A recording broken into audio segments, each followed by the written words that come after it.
Hey, welcome everybody. This is John Palmer, Dr. Speed Selling. This is Raging Verbalist number 199. For those of you who are keeping track and counting, as we are. If you're a veteran, thanks for coming back. If you're new, welcome. Talk about any kind of topic. Usually steer away from too much political mumbo jumbo. Can catch us on YouTube and also Facebook group, which is the Position to Win book, which is of course my book. So with me as always, standing in for all of you is the ever lovely Sandra. Welcome, Sandra. Hello, how are you doing?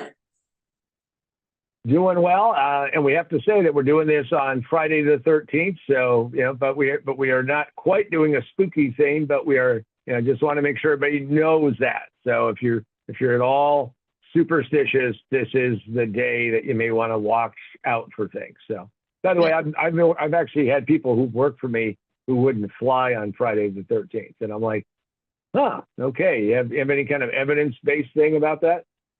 And their thing was, I'm not taking chances. And of course, they were telling me that while they were sipping hard liquor. So always good to have continuity and clarity on these things. So, all right. So what are we talking about today, Sandra? All right. So your crystal ball has been warming. So it's all about predictions. So how long have we been trying to predict the future?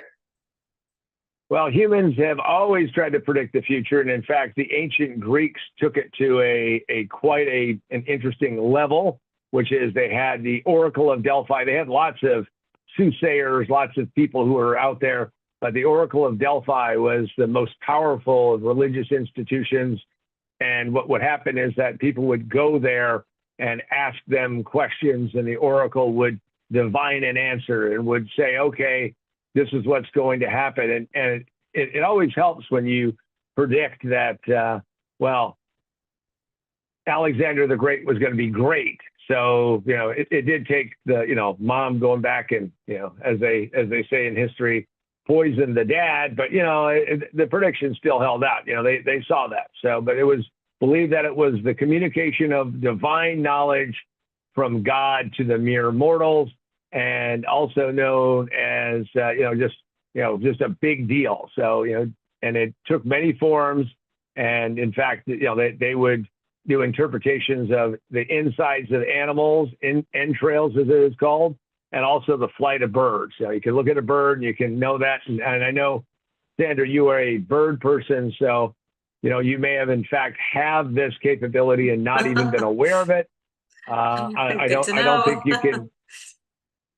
Exactly. I don't think you can be known as the Oracle of Omaha. I think that title's already taken. But you could be the Oracle of your cul-de-sac, something like that. There you go. Spring so, Ridge yeah. Oracle. So, yeah. That's it. Oracle of the HOA. No. Oh, yeah. Well, here's something I can predict about the HOA. They're going to be snooty. They're going to raise their prices, and they're going to tell you, no, you can't put that there. The crystal ball is working. Yes. Have you ever been taken in by a soothsayer or predictor of the future? Well, anybody who spent as much time as I did in Vegas, you end up getting pretty skeptical, because if these people could actually predict things, they would go to Vegas and make a ton of money and never tell anybody and all that stuff. But here I am sitting there, and I'm trying to figure out ways to make, make some dough and get some leverage or whatever. And I was interested in the stock market, and there was a guy named Joe Granville. And this guy was, a showman extraordinaire. And he ends up going on television, and I think it was, Nightline with Ted Koppel or something, and he predicted the stock market crash. And lo and behold, the stock market crashed. And, I became a big believer. I started on the subscription plan to get Joe Granville Kool-Aid, not a real thing, but maybe we should do that. We do that, Essence of Joe kind of thing. And bought his book, and even though I couldn't afford it, we went out and started reading his newsletter and all that. And Joe Granville, though he did predict things, he was a bear, by the way, for those of you who are trying to figure out what he was doing. But he would go predict that there's going to be this big drop in the stock market. And lo and behold, there'd be a drop in the stock market. Now, the question is, did he profit from it? Was there trading? And usually what Joe was doing is he was trying to sell newsletters. I never did see him live because the fog of Joe wore off on me. But I understand that he used to come into seminars. And once I knew this, I said, man, I want to be in the seminar business. But literally, they announced him and they wheeled in a casket, a coffin, and they opened it up and he popped out of that. Now, I don't know if you've ever been around a coffin, and they always show in movies that you can just pop the lid. Trust me, they have a little lock on it, so people can't do that easily.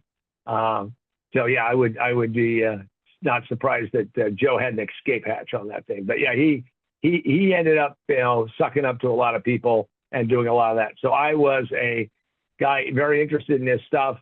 Now long gone. Joe lived to a ripe old age. I think he lived to being 90 years old. And he wrote the newsletter forever, but I got off of that. So yeah, I was taken in by that. All right. And is it possible to predict anything in the future with accuracy? So I believe that just like the whole concept of future proofing, the future really doesn't reveal itself. It isn't something we can see. Now, there's lots of trend following. There's lots of other things. I was talking to somebody earlier today on a coaching call, and we were talking about, big things that have happened. When we look in retrospect and we see how long ago some piece of technology came into being, personal computer, cell phone or something like that, usually, the predictions are that we're going to get here or that's just going to happen. But it's really less of a prediction, more of a trend following. So can people predict with accuracy? Just like now we have lots of discussion about AI. We're going to be talking more about AI and Raging Verbalist, of course, because it's a super hot topic. But people start talking about AI as if it's like, they know what it's going to do. And I can tell you that I don't believe that it is going to work the way that people think it is. And it's just a mistake. As far as accuracy, usually what happens is that if you're going to get good at pitching, that you're good at the future, that you can see the future. First off, you have to get the right accoutrement. So you have to put on the glasses.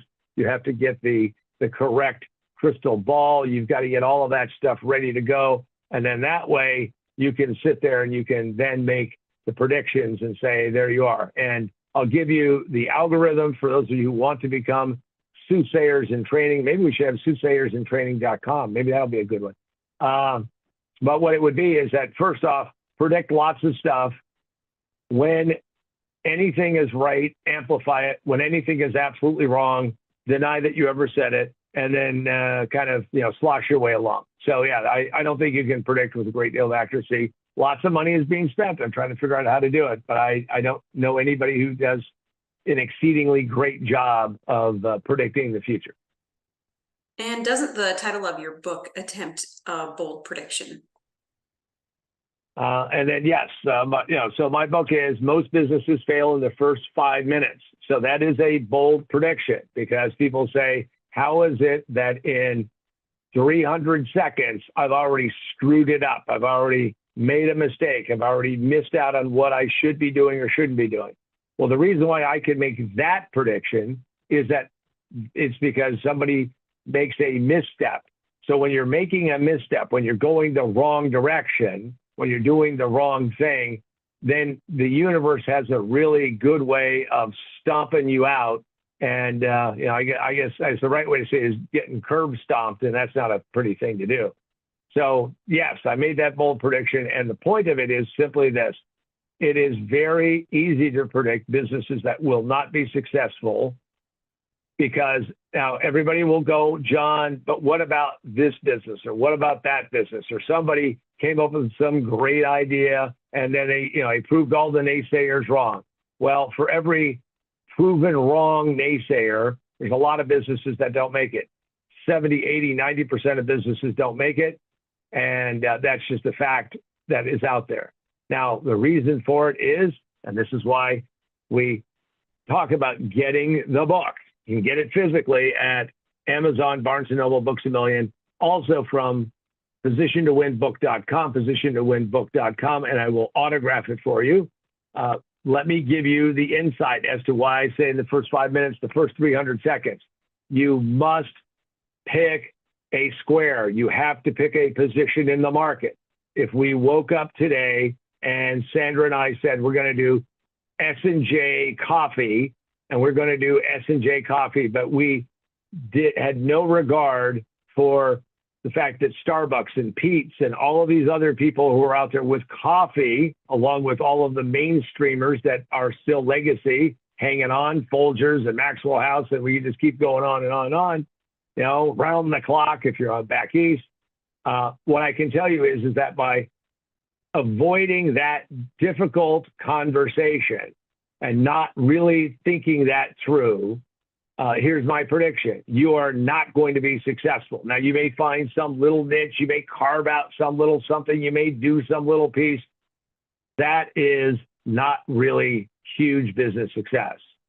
So people make that mistake over and over and over again. You can also get it on, you can get it on Kindle. You can get it on Nook. You can get it on Apple iBooks. Also, if you want to check out our other book, which is available exclusively on Kindle, it's called Remote Work for Another World.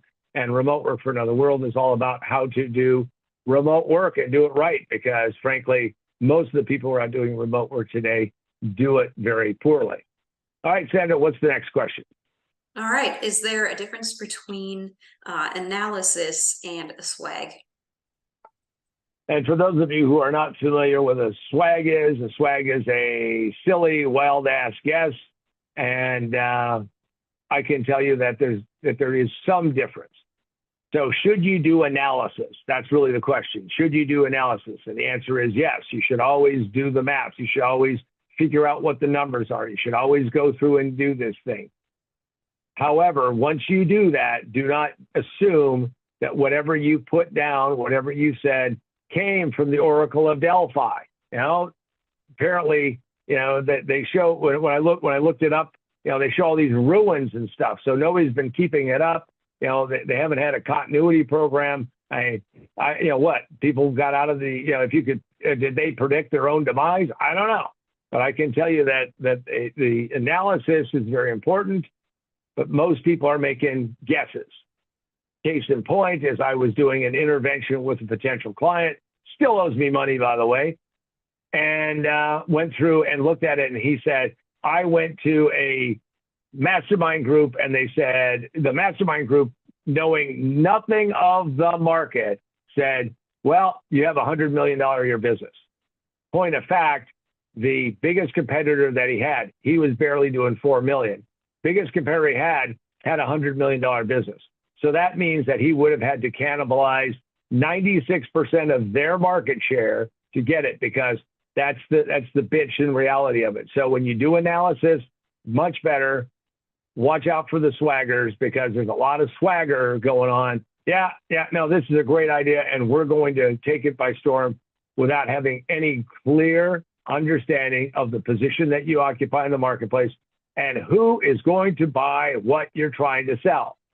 Don't know that, you're in serious trouble. And is sales forecasting truly just another form of prediction? When I first started selling high tech, I did not understand how religious sales forecasting would become. In that people would call up and say, John, what's the forecast? Or they had laborious methodologies. I mean, you know, incantations and all kinds of steps. If you saw somebody and they were breathing heavy, and I'm not talking about like heavy breathing. I mean, it's just like, oh yeah, I really like what you got. Well, that's a 10%er. And then you add up all these and you multiply all these out.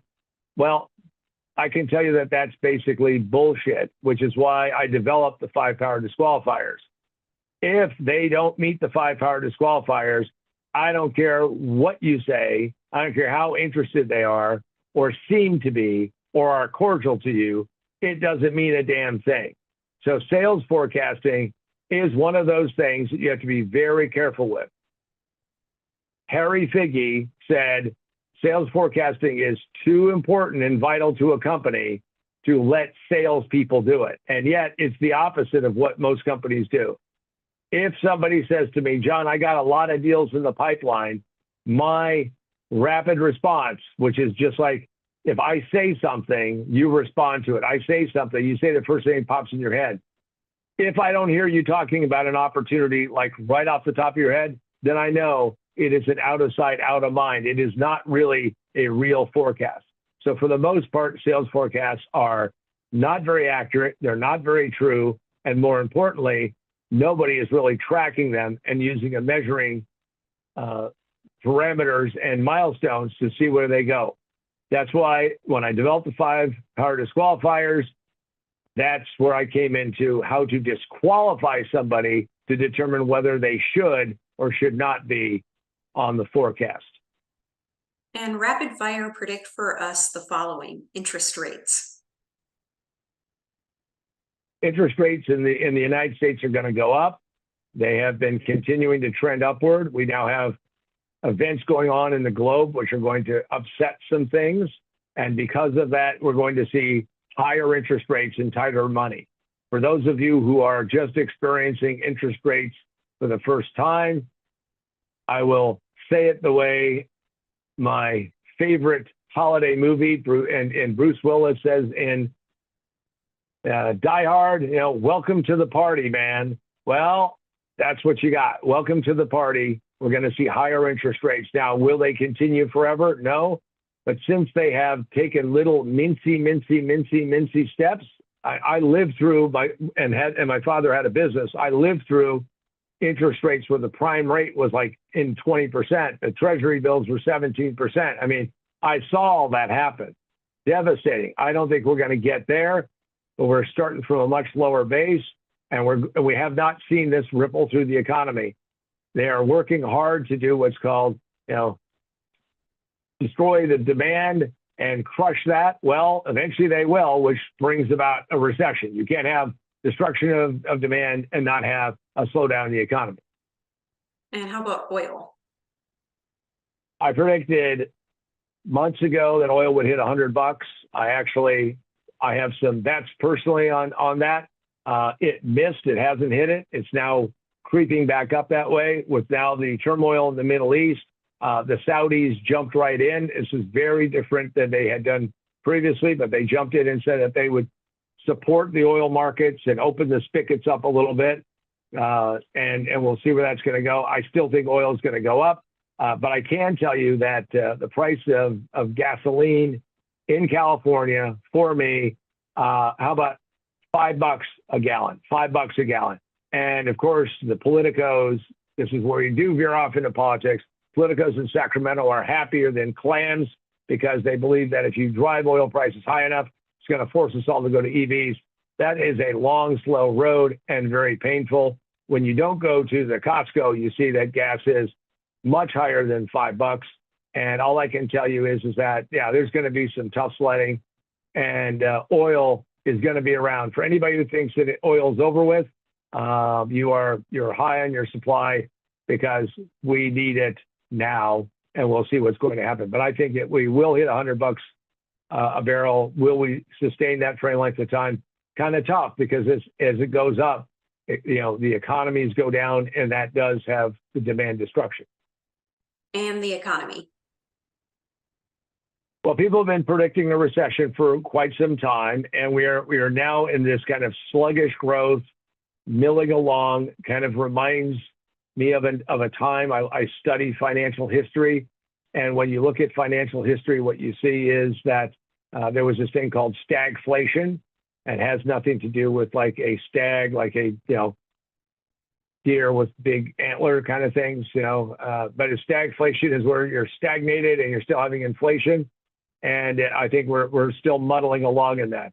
Any time that you see inflation continue to kick up, it is a tax.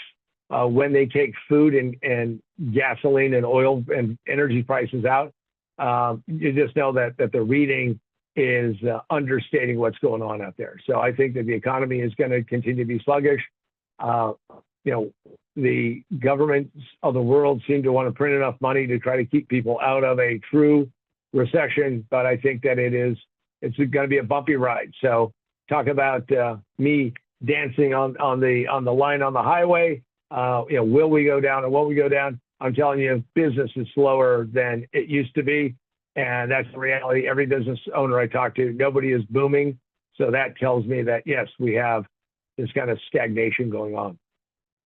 And what's your recommendation to sales, marketing, and entrepreneurs regarding predictions?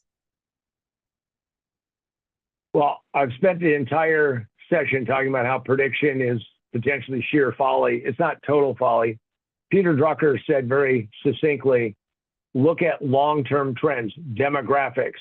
Well, demographics are very fascinating to look at and see what's happening in marketplaces. And I think that that is very valuable. The other thing is you need to look at whatever business you're in, the adoption curve and what is going on in the adoption curve. Both of those are strong indicators about what the world is going to look like in the near future. We have a time that we're coming to, still some decades away, but right now we have an aging population in many places, but we also have a lowering birth rate all across the globe. Very few places have an expanding birth rate. And that means that Drucker's statement of if you want to predict the future, you want to look at what the demographics of your particular market are. Now, I say if you want to take that in and get a little bit sharper focus on it, should also look at this is why it seems that overnight, bang, flash. I mean, by the way, that's we don't have any cool special effects. So, I don't have to pay for doing that, So no starburst over here. But what I can tell you is that AI shows up, artificial intelligence shows up on everybody's radar. And that's just because the adoption curve as it goes through, it has now kind of hit this mainstream upward draft. We have several years of this thing going through an adoption, going through more adoption. And because of that, there is going to be a lot to learn and watch about that. The fact that there are hundreds, potentially thousands of different plugins for ChatGPT and Bing and Bard and all that, it's going to explode over the next 5 to 10 years. My prediction for all of you is that there's going to be a bifurcation. It's a fancy way to say of dividing. And if you're not in the study and understanding of AI and using AI, you will be, in fact, be left out. So for anybody who's in sales marketing or an entrepreneur, learn how AI can help you. It is not a miracle worker, but it will help you leverage whatever you have in a better and smarter way. And with that, I want to thank everybody who's joined us today. And for myself, John Paul Mendoza, Dr. Speed Selling, and the ever lovely Sandra, this has been the Raging Verbalist number 199. Until next week, well, keep predicting, keep asking yourself the question. And here's the most important question you can ask yourself every single day. And you want to write it down. And that is to just keep asking yourself, what's next? And that means what's next for you. Thanks.